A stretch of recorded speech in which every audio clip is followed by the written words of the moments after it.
West Denver. Sleep deprived and heavily caffeinated. All right, let's do this then. This is the Jeff and Bill Show. I don't understand why this is an issue. They don't always agree, but hey, at least they have coffee. Coffee. And each other. I love you, man.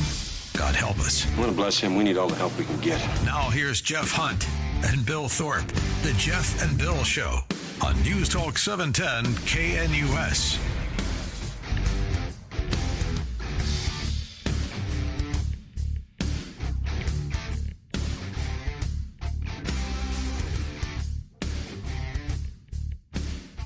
Seven a.m. in the Mile High City on this Wednesday, June 25th, 2025. Good morning, Denver, Colorado. You've tuned in to the Jeff and Bill Show, News Talk 710 KNUS. I'm your co-host, Jeff Hunt, along with Bill Thorpe, bringing you the freshest insights and hottest takes from the right, left, and center. We've got a whole lot to talk about this hour, including we'll be joined by Representative Lauren Boebert, Congresswoman from the 4th Congressional District here in Colorado.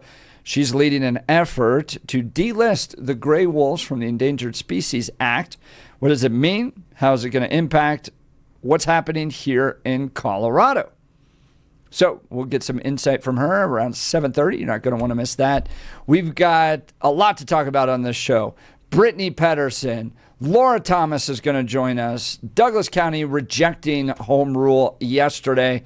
And, Bill, we even made Channel 9 again last night. Woo! Yay! Yes! All right, Karens. Good job. Way to go, Kyle's Karens. I hope you're wearing your shirts. Now, I'm assuming, of course, that on this wonderful, much respected broadcast journalistic endeavor that Kyle Clark and KUSA is doing, they, of course, when they take our video, they talk about the fact that it's the Jeff and Bill Show and the time that we're on, and they put KNUS on there. At the very least, they would have the integrity to at least just put the little graphic up in the corner to let people know the source, that it's KNUS and here's the show and what time it is, that just in case they wanted to go and watch the other parts of the video, they could research it. Maybe watch the entire interview. Yeah, no, that would be a possibility. He goes out there. I'm certain that that is exactly what the upstanding journalist, the guy that wears a sports coat, that is exactly what he would do. No. Is that what? No. No. Wait. No. He calls George Teal a racist and then moves on. Oh. That's not even logo. No. And I don't even think he's really all that fair to George Teal after that. That's not nice. He says George Teal, without any evidence, is saying that the communists are affecting the Douglas County election, and that's not true. He said that the first entity to register against home rule was No Kings. Yeah, No Kings, which is the Republicans are investigating No Kings for taking money from communists in China. Yeah. Or at least the guy that's a Maoist in America. At least one or the other. So but I don't think you could say there's no evidence. I don't think that's fair. You could say that the linkage is dubious. I'm just mad about the lack of attribution. I'm mad about that because, again, even if you dislike George Teal or you like George Teal, at least give someone the opportunity to go and look at the source material. At least do that. But Bill, that makes you an honest broker. Here's the real deal. Yeah. Kyle Clark is terrified that people will actually come and listen to our show. Yeah, I think so. Because if he wasn't worried about it, he'd tell people. One, we're not nearly as sanctimonious. So if you want your news without the sanctimony, we got a guy for you. We have the perfect palate cleanser for that one. If you really want a side of guilt, specifically progressive guilt with your news, then Kyle Clark's the one for you. And you could even buy your T-shirts that says, I'm a proud member of Kyle's Karens. Yes. But they're limited edition, not available anymore. But that's okay. Now that's the thing is, I just give us the attribution just because. Well, that's where you stand, and I want to point out that in light of everything that's happening in the world, even here in Colorado, where 2 Iranian nationals were picked up by ICE, including one that had been convicted back in the 80s and charged with child abuse. What are we talking about? Oh, we're just throwing racist labels around on Douglas County commissioners. Yeah. Gosh, and everyone wonders why they don't watch Channel 9 anymore. How about you do some real news there? And the thing for me is that there could be, I mean, again, if I'm trying to write that story for Kyle behind the scenes, there is a way, I believe, to write that story and get to where Kyle needs to go, where he wants to go with the story, without using the term racist. All you would have to do is go through the idea. And again, if I was going to write that story, it would be focused on the claim of a county commissioner and can he back it up. I would not roll in the racism thing into it. Instead, I would look at the idea of, are they trying to create a communist boogeyman? Are they trying to create this unnecessary threat? Have they proven the threat? Because for me, as soon as you go to the racist allegation, it's a race to the bottom. Is that I feel that what you have done is you have picked the easiest rock to throw. The one that takes no intellectual effort, the one that is wrapped up in emotional feelings and desires, and thrown at an individual. And so if you really want to make the case and have someone draw the conclusion that it could possibly be that, then give them the evidence and let them draw that conclusion. Don't tell them that it is, and then just lay out the case. Just say. And I don't think, Bill, you bring up a good point. But also, why not ask the question, Kyle Clark, why no Kings is involved in the Douglas County home rule effort? Yes, and that's a great question. Yes, what is this issue? Everything else, and that's where he should have gone. It should have been, this is the group he's talking about. This is who they are. These are their supporters. This is where their funding comes. Why are they involved in this? And then if he wants to throw rocks at him, say, is this so? And then maybe you can throw the racism rock at the end, kind of a thing-ish. But again, I don't know. Did you get the sense that when George Teal was interviewing with us yesterday, that he was motivated by race? No, not in the least. No.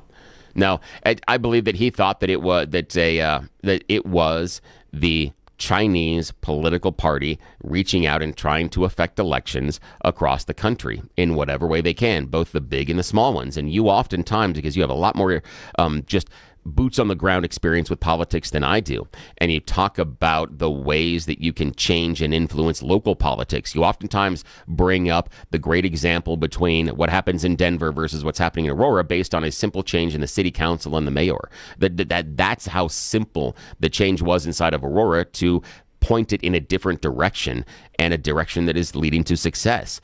So I can see that is this, and I can see, and that's where George was coming from, and he had some concerns, and what I heard, no. and I think is accurate, is all this stuff's interconnected. Yes, and the best example of that was Shad, the chairman of the Democratic Party, spiking the football yesterday when home rule was rejected. Yeah, not just saying, "Hey, good on Douglas County." Good on us and our turnout effort. Yeah. And George has been on the show a number of times, and I've never run into anything in my experience with George on air, off air, that shows me that there's anything racist about him at all. And I've never, in the conversations we had on the air, did I get the impression that he was doing this based on a motivation of racism. And that's the part that I look at with Kyle. Douglas County. I'm like, why? Issue. Yeah. I'm like, that is, he jumped the shark for me on that one. And I'm still pissed he didn't give us attribution. How hard is it to put the graphic up there and put the name of the show? Come on. We put your name on a T-shirt. Hey, name on a T-shirt. There's even a 9 on the T-shirt. If I ever run for, district attorney of Judicial District 23, for instance, then watch the attributions come in to everybody I interviewed my entire life. And I will get tarred and feathered with whatever mistake they made in their own personal life too. Yeah. The other, I'm going to warn the audience that if I am ever running for Judicial District 23, things have gone really, really bad. I'm just going to tell you, keep the helmet on and stay in the blast zone. Let's stay away from the blast zone, because things have gone really sideways. If I'm in there running for it, stay inside the underground bunker. Do not come out. The zombies are still eating brains. Things have gone really, really badly if I'm running for that office. Yeah, do not. Yeah, do not pass go. Keep the helmet on. Yeah. It would be interesting to see who would have to lead this country if the zombie apocalypse showed up. Again, if I'm at the top of the list, we are so screwed. Whatever guy with the bat, what TV show is that? Walking Dead. Yeah. It's just basically who carries the biggest bat wins at that absolutely. point. All right. We have been wildly sidetracked. Lauren Boebert's going to be joining us in just a little bit, but now it's time for News and Comment with Blake Olson. Blake Olson. Blake Olson, News and Comment. Hey, good hump day morning. 61 actually 63 right now, and cloudy in Denver, expecting a high of 80 today. The 7-10 5-day forecast coming up. Our top story, DJT and Marco Rubio in the Netherlands today at the NATO summit, talking wars and ending wars with all those globalists in NATO. 47 celebrating the strikes on Iran. The ceasefire between Israel and Iran seems to be holding, each side claiming victory today after U.S.-backed cessation of hostilities. U.S. Middle East envoy Steve Witkoff says talks between Washington and Tehran are ongoing. And once Israel fulfilled its objective, which they did, and once the United States fulfilled its objective, which it did, the total destruction of the enrichment capacity of the Iranian state, then the president was able to go to both parties and get a ceasefire done. And by the way, the proof is in the pudding. No one's shooting at each other. Witkoff on Fox News Channel last night. A move to impeach 47 has been shot down in the House. How about no? Over 120 Democrats voted with Republicans against the resolution, which was brought by Congressman Al Green of Texas. Green is accusing the president of failing to notify or seek authorization from Congress before launching strikes on Iranian nuclear sites. Last night, VP J.D. Vance speaking to Ohio Republicans. He told them a funny story about 47 and pressing the all-important red button in the Oval Office while talking to a big foreign leader on the phone, and Vance was there. And the president looks over at me, puts the foreign leader on mute and says, "This is not going very well," and he presses the red button. And my eyes get really big, and I'm like, "Mr. President, you know, what just happened?" And he looks at me and he goes, "Nuclear." Nuclear. And 2 minutes later, a guy walks in with a Diet Coke, and he looks back at me and he says, "It wasn't nuclear, it's just the Diet Coke button." And that's... So that's the kind of guy, and my fellow Republicans, that we have as the President of the United States. I want that button so bad. New data suggests most people arrested by ICE agents in L.A. have no criminal background. Over 700 people were arrested by ICE in L.A. between June 1st and June 10th. New data from UC Berkeley. UC Berkeley shows the majority of those arrested were not convicted criminals. Okay. They're still illegal.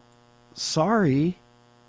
That's the law, UC Berkeley. State Assemblyman Zoran Mamdani appears to have won the Democratic nomination for mayor of New York City. This is frightening. He's as far left as you can get. A socialist, Muslim who has the useful idiots ready to support him, including a bunch of young Jewish people. That is not a good idea. So the young people love him. The lefties love him. He wants to raise taxes in New York City and replace police with social workers. This is what the commies want right here. On the subject of trust, you've adopted different speaking accents in different scenarios. But they go to their local bodega. Is there one that's real and one that's affected? What I would say is, as any immigrant knows, having been born in Kampala, Uganda, and then raised in South Africa and moving here when I'm 7 years old, is there are different parts of my life. Worldwide tour is a worldwide tour is a worldwide tour. Mamdani was talking about a worldwide press tour back when he was a rapper. Bring the flavor to the fish, bring the flavor to the rice. In a Disney movie directed by his mother. Nepotism and hard work goes a long way. Here in New York City, this is how I speak, this is how I am. And then when he talks to his people, he talks, they'll go to the bodega. Oh, God. New York gets everything that's coming to it with this guy. Now, there's a chance still that he doesn't win because Como, I think, is going to run as an independent. And same thing with Mayor Adams. But my goodness, those are the selections at this point. I've never wanted Adams to win more in my life. I've never been a bigger fan of Adams ever. Can you imagine? Although, look at this, though. This is what the observation that I've got on that is, if Cuomo, former governor, is in this kind of race and he's the number 2 choice and now thinks he's got a shot that he's going to run as an independent, what does that say about the desert of potential New York lib candidates? If the socialist city councilman is the guy that has the most traction, what does that say about the bench that the Dems have and don't have inside of New York? We're going through a Tea Party moment with the Democrats right now where they really, really love the fierce fighters. But it is so funny to me that people go from being rappers or bartenders to lawmakers, and his mom made the video. Yeah. The thing for me though is if all things being equal, if we take politics outside of it, there's part of me that would lean into having the bartender, the former rapper, the dude that's bagging the groceries down at the King Soopers making the laws, because I don't know if y'all have noticed this. Last several decades, most of the lawyers doing it. And I'm not so certain that all of us are happy with the direction things have been happening. So I'm just saying they've had their shot. So if I had to pick at this point, yeah, sure, let's go with the former rapper.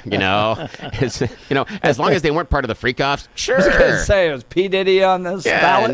No. But, imagine if, out of Run DMC, Reverend Run, he runs? Dude, okay. I get behind Reverend Run. Yeah, I'd do that. That's a guide support. Yeah. I don't like professional politicians either. Yeah. I'm right there with you. How about a trivia DJ? But there's got to be an element of competence, guys. The rapper whose mom is doing the video for him. No, I hear now you. Moves on to mayor of the biggest city. Wait. Have you seen the people that are in Congress now? Competence is not a bar. That is not an achievable thing that anybody's concerned about. So that is the truth. So let's do it. I mean, again, what about if it was from Minnesota, the honorable representative Marshall Mathers? Imagine the great speeches he could deliver. I mean, and it would be quick and it would be kind of fun to dance to. I mean, I'm just saying, there are options, people. Options. Just saying. Yeah, you're right. The entertainment value is there. Yeah, and if we had Senator Barry White, we'd all do whatever we wanted. Like, all right, ladies, let me tell you what we're going to do about this deficit. And you're like, yeah, Barry, tell me. Yes, Jason in Denver with the tweet of the hour. Where's Anthony Weiner? He should run too.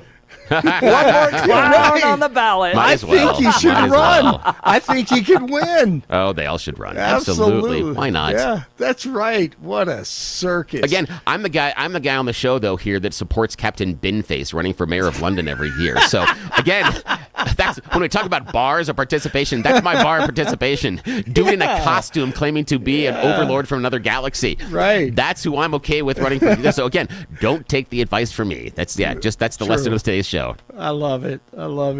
Douglas County voters are not in favor of a proposal to create a countywide home rule charter. Unofficial results posted after polls closed Tuesday show that more than 70% of those who voted said no to the measure. County Commissioner George Teal conceded the rejection of the measure last night. He believes voters thought the county was moving too fast in the push for home rule, and Teal said voters will need more time and more information before they support the idea. Denver e-bike riders are getting a new resource they could use while they use their bike, and when they get a flat tire. Denver Office of Climate Action, Sustainability, and Resiliency, and how would you like that in your business card, announced that the new Fix a Flat initiative, they talked about that. The office will offer a one-time $50 credit that can be used to repair e-bike tires and wheels. The credit will be limited to those who have used the city's rebate voucher program to purchase an e-bike. And speaking of climate, did you see Bernie on Joe Rogan? And I know that, there are some people who think climate change is a hoax. It ain't a hoax. I think the last 10 years have been the warmest on record. First of all, the reality is that the Earth's temperature has never been static, right? We could both agree on that. It's always been up and down. There's been ice ages and heat waves. And then the Washington Post looked at it. Essentially, they found that we're in a cooling period. And Bernie sits there, man. He is the one communist I actually can listen to for more than maybe a minute. The climate grift is going to go down in history as one of the biggest. Yes, it is. I couldn't agree with you more. That invisible monster out there. The evil villain that you can... you see people in younger generations not willing to have kids out of fear that it might harm the climate. When this thing is done and reviewed, the damage is going to be big.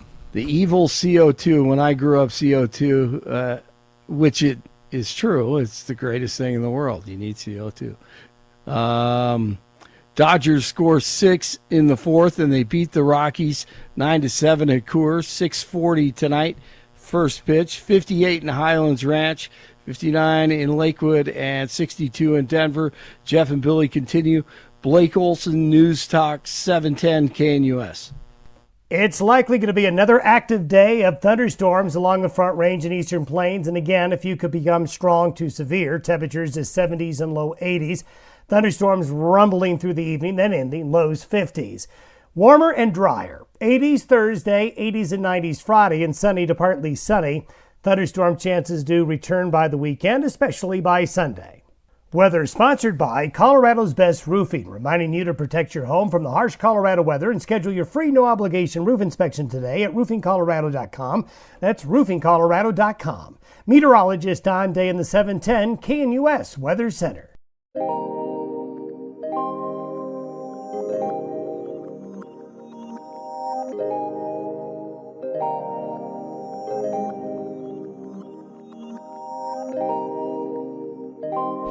We're going to be joined by Representative Lauren Boebert here in just a minute. In the meantime, guys, let's talk Mountain High Appliance Clearance Center in Denver. Love the Mountain High Appliance Center. Their clearance center offers a huge selection of ranges, refrigerators, washers, dryers, and more. Save up to 60%. 60% on open box, scratch, dent display models, and overstocked appliances from Bosch, Thermador, KitchenAid, and many more. When you're looking for great deals on appliances, think Mountain High Appliance Clearance Center for the best prices and selection. Here's their address, 601 East 64th Avenue in Denver, 601 East 64th Avenue in Denver. Well, Bill, some good news coming from Colorado. Oh, yeah. Remember the Christian camp in Bailey? Oh, Idra Haji. Idra Haji. Yeah, I'd rather have Jesus is the acronym. Jesus. That's right. Yeah, good camp. Well, they're dismissing a lawsuit against the Colorado Department of Early Childhood as part of a settlement in which the agency says religious organizations are exempt from a rule dealing with gender identity. Camp Idra Haji filed the lawsuit in federal court against Lisa Roy, the executive director of the Colorado Department of Early Childhood. and the director of the department's Division of Early Learning Licensing and Administration in May. The camp said that a requirement from the department that camps allow children to use facilities that align with their gender identity violates the camp's longstanding practices and their religious freedom. The policy at the time asked the camp to choose between upholding its biblical beliefs about biological sex and risk losing its license or abandoning its beliefs and mission by forcing girls and boys to shower, dress, and share sleeping quarters with campers of the opposite sex, said Mike DeBoer. Great guy, by the way, executive director of Idra Haji. We're asking the court to allow us to operate consistent with our beliefs and protect our campers from a gender ideology agenda. Now, all they were asking was just for a waiver, going, guys, this is our religious beliefs. They wouldn't do it, and so they had to sue.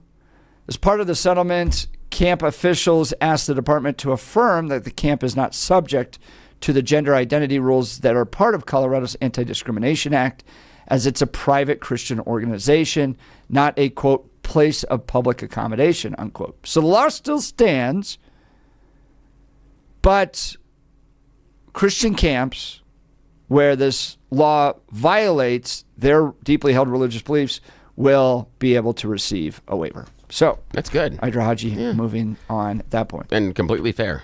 Yeah, we talked about it when we had them in studio that, yes, it is fair that they be allowed an accommodation based on their beliefs and how they want to run this camp.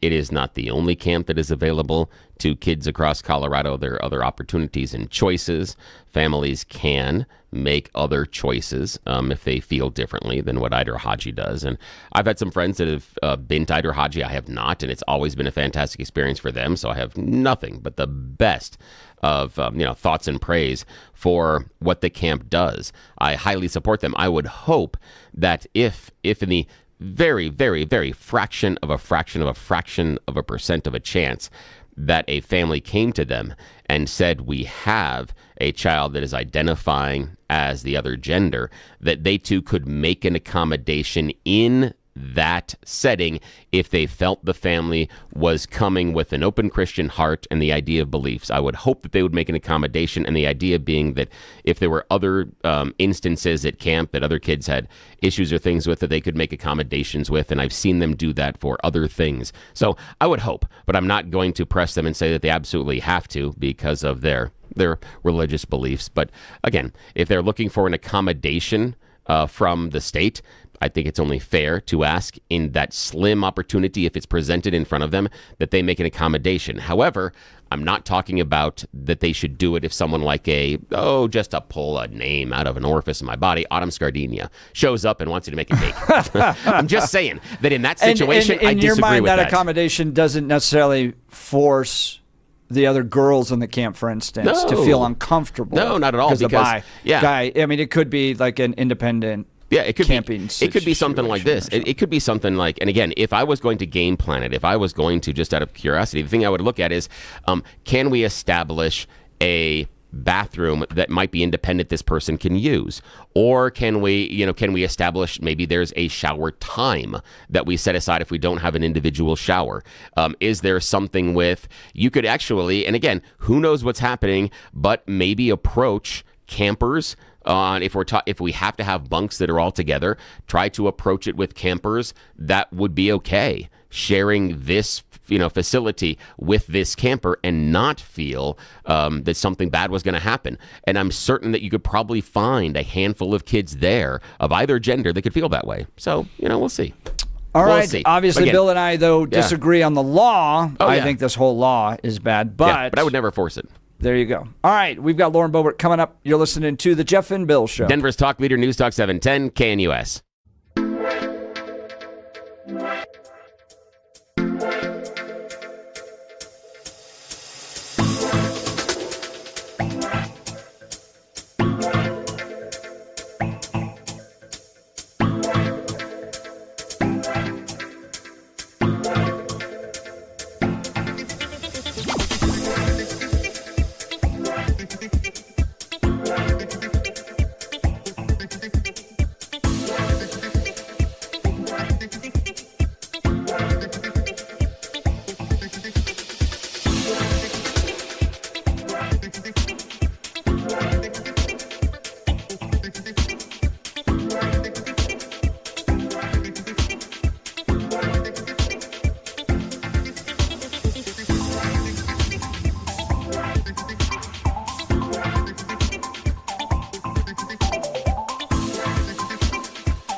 Welcome back to the Jeff and Bill Show. Joining us now is the Congresswoman from Congressional District 4, Lauren Boebert. She's now working on a bill to delist gray wolves.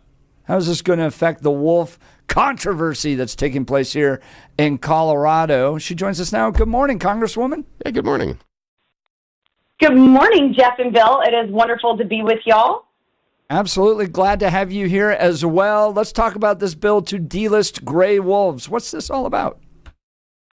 Yes, so this has been something that has been top of my agenda for a few years now in Congress. President Trump had the gray wolf delisted from the Endangered Species Act, and then Joe Biden, put them back on. There's had a frivolous lawsuit and a radical judge who has this held up. And so they're currently on the Endangered Species Act. And, of course, we know that Governor Polis has brought in wolves from British Columbia into Colorado. Most of them are actually dying. Maybe they can't survive well in Colorado or don't want to be in Colorado. But nevertheless, Denver and Boulder voted to bring them to Colorado. And now I'm working to delist them at a federal level. Mostly to protect our neighboring states. Delisting them from the Endangered Species Act doesn't directly and immediately help Colorado. However, it does allow our neighboring states to take action when this predator crosses those arbitrary boundaries and goes into their states and their areas, and they can take action there. What does it mean to delist an animal? Well, so the Endangered Species Act is there to preserve a species, and then there are certain protections that are put on that species so they can repopulate. And this is the gray wolf has bounced back and forth on and off the Endangered Species Act, even through as far back as Obama. And they said that we need about 600 gray wolves for it to be considered fully recovered. Well, we have about 6,000 gray wolves. So this animal is more than fully recovered, and I would hope that the Democrats took this as a major success story. It's a victory. Look, your Endangered Species Act worked. You had the wolf on there. It is more than fully recovered. Take the predator off of the list now. It doesn't need special protections any longer. That's Lauren Boebert. She's a congresswoman from Congressional District 4. That's the Eastern Plains of Colorado. I've noticed, too, that the environmentalists never really like to use things like, breeding operations to bring an animal off of the endangered species list. I mean, couldn't they just breed a bunch of wolves, release them out into the wild, and go, hey, we've solved the issue? There you go. Maybe that doesn't harm as many of our farmers and ranchers as they would like, or our sportsmen, or even those who like to recreate in public lands. There are certainly safer ways to increase a population, but this is something where they use the excuse of a natural environment to release and have them breed there. But ultimately, we know that this is harming our livestock, our wildlife, and even our pets. My bill is called the Pet and Livestock Protection Act because we have had pets that have been maimed and killed by wolves, and even as far into the 4th District as Elbert County, we have had wolf activity there as well. And so this is a Colorado issue, and again, it's something that Denver and Boulder residents largely voted on and threw this over on a ballot initiative in 2020 and voted to bring these predators back to Colorado. Colorado is an ag state overall, and we need to do everything that we can to protect our farmers and our ranchers, and then of course the sportsmen, as I mentioned too. They are going after our wildlife. I mean, look at Yellowstone. The wildlife population is grossly depleted, and that's because of the massive population of wolves, by and large. I'm intrigued by how many animals have actually been delisted. 54 species have been delisted due to recovery. An additional 56 have been downlisted from endangered to threatened, and then 21 species have been delisted due to extinction.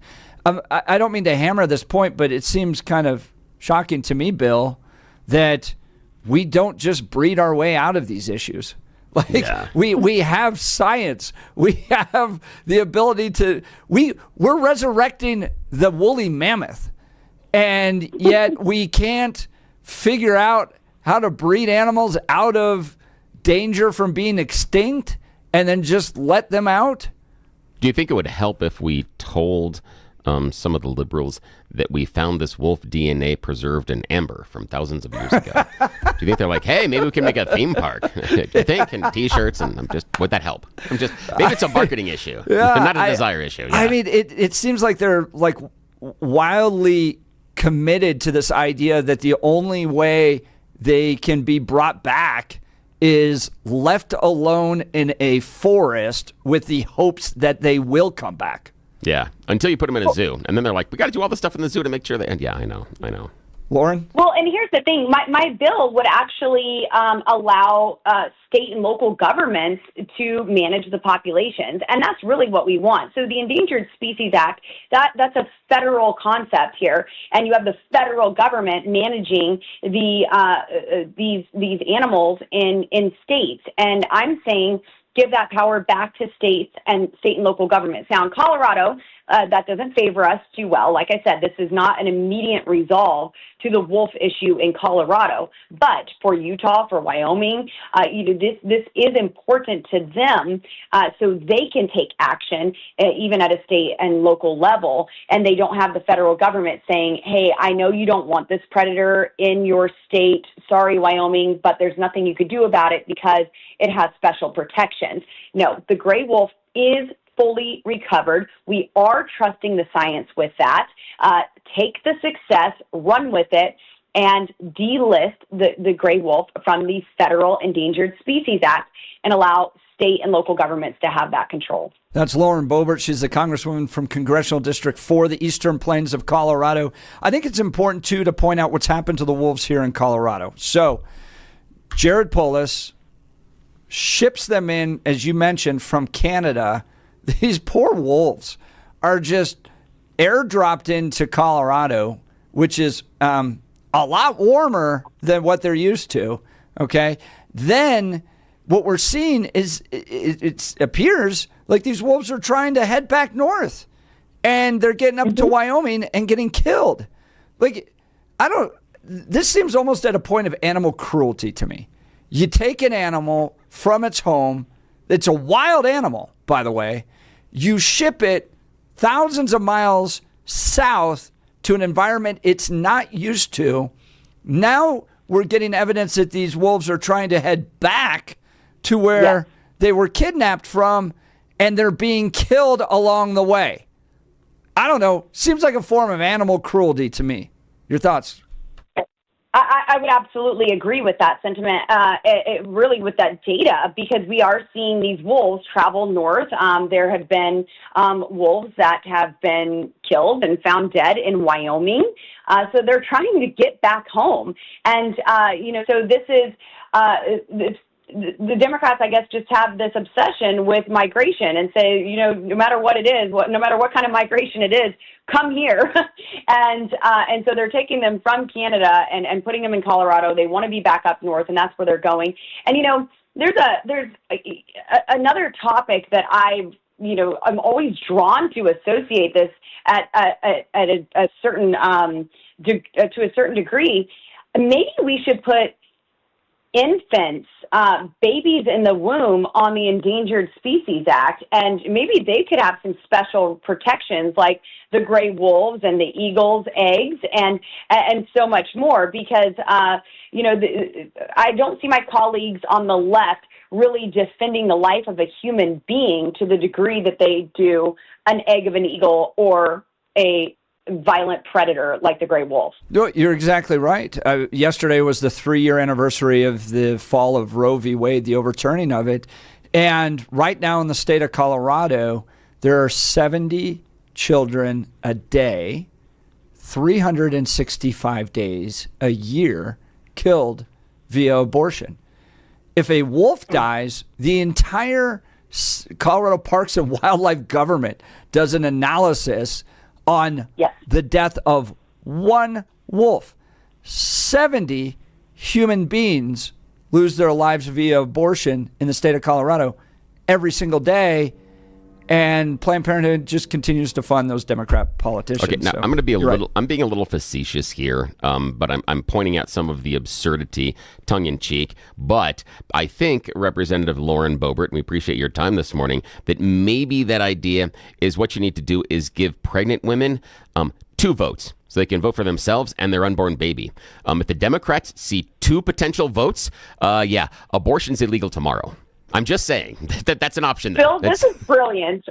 This is brilliant. This will allow us to have more deportations and increase our population here with our American citizens. I think you're really onto something there because look at us solving problems. The Democrats truly are all about more votes. Yes, look at that. We solve problems at 7:42 in the morning with Representative Boebert. This is amazing. Look at where I have the power to do here. Can you give us a sense of where this bill is going to go? Do you have the votes to get it through the House? Would the Senate take this up? Is it going to become law? Yes. So this has already come out of committee. We have voted this out of committee.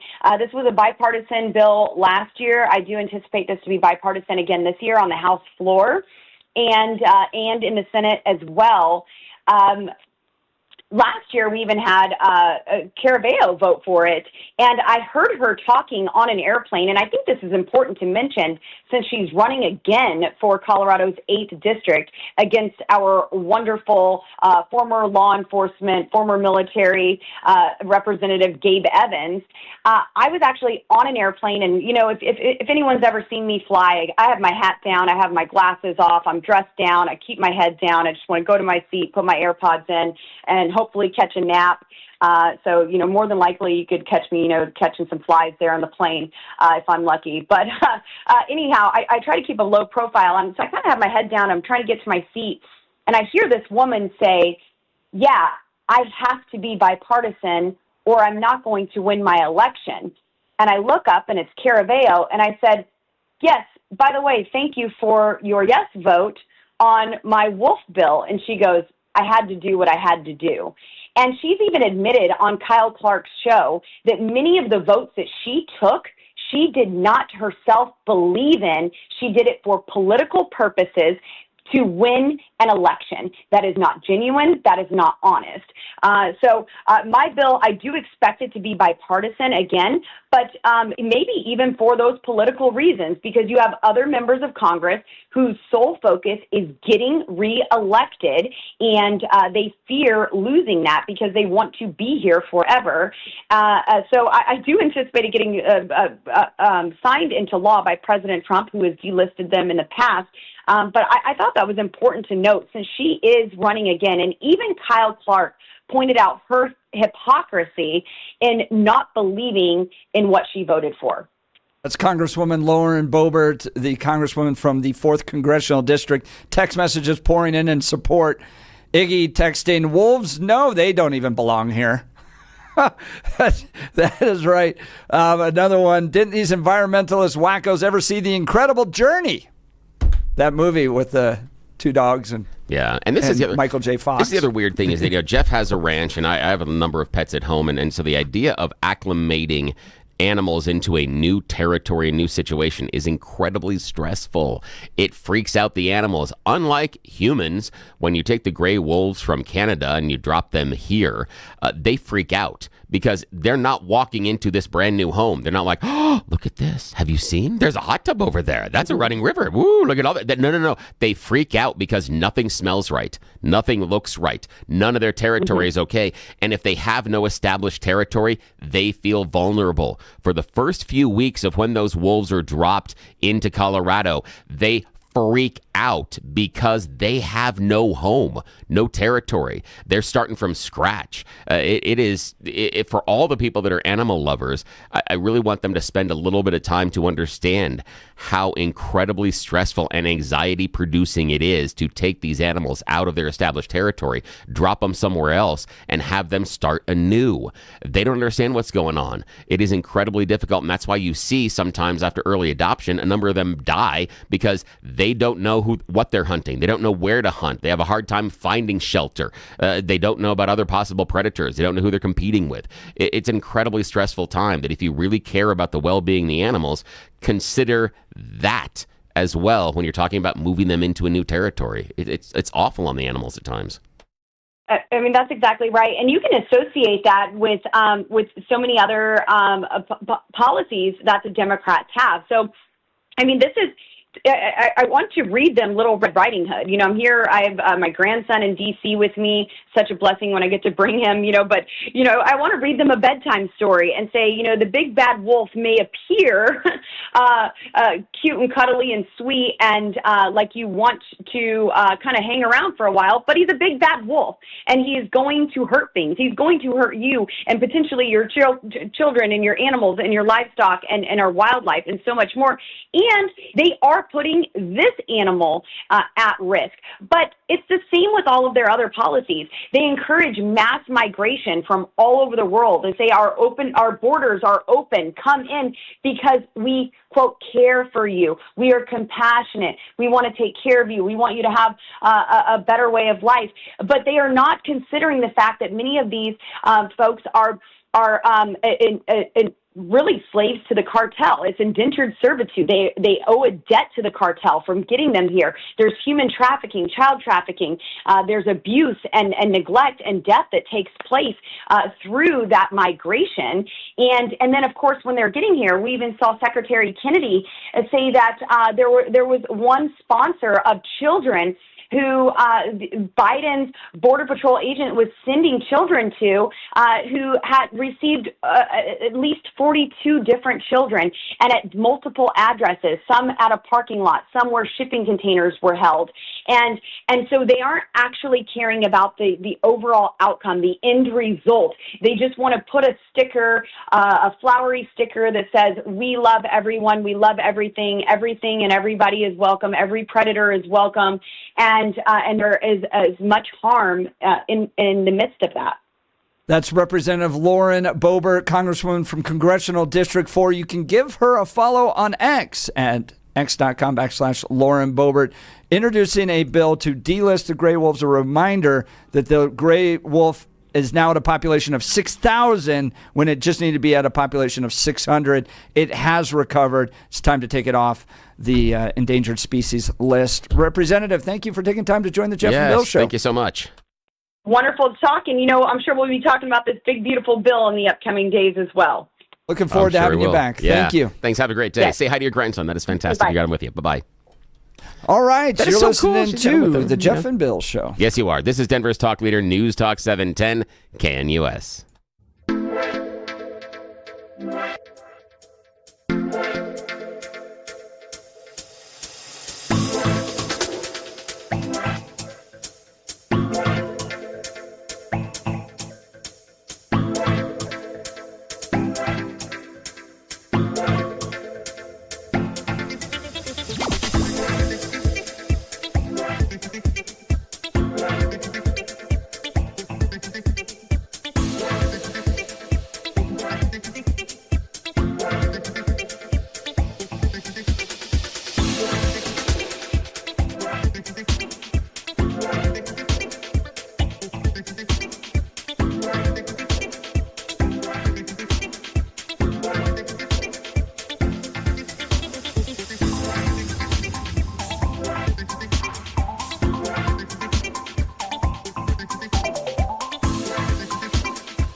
Great conversation with Representative Lauren Boebert.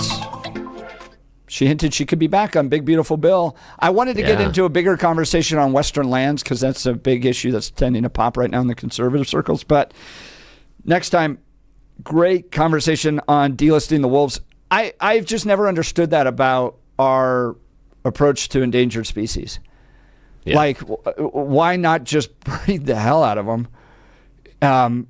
We do this in zoos, and we even create little areas to help them adjust back into the wild. Yeah. And if we have a species that's like on the edge of being extinct, well, then just go into a lab and make a ton of them.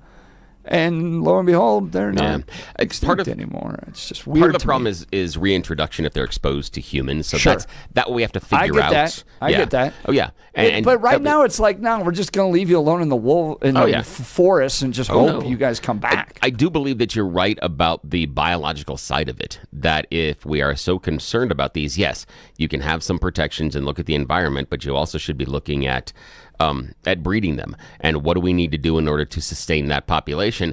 And the reason why is because in some cases maybe that population can't exist where they usually live. Now, there could be a variety of reasons for that. Some could be man-made, some could not be man-made.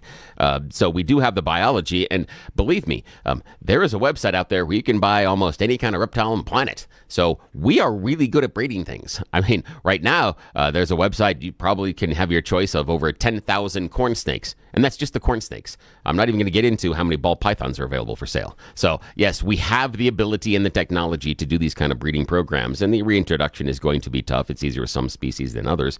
But again, it's about limiting contact with humans during the breeding cycle. So yeah, we have the ability. We could do it. But yeah, I wonder why they don't go to that answer more often. It's a good question. Because it's about control.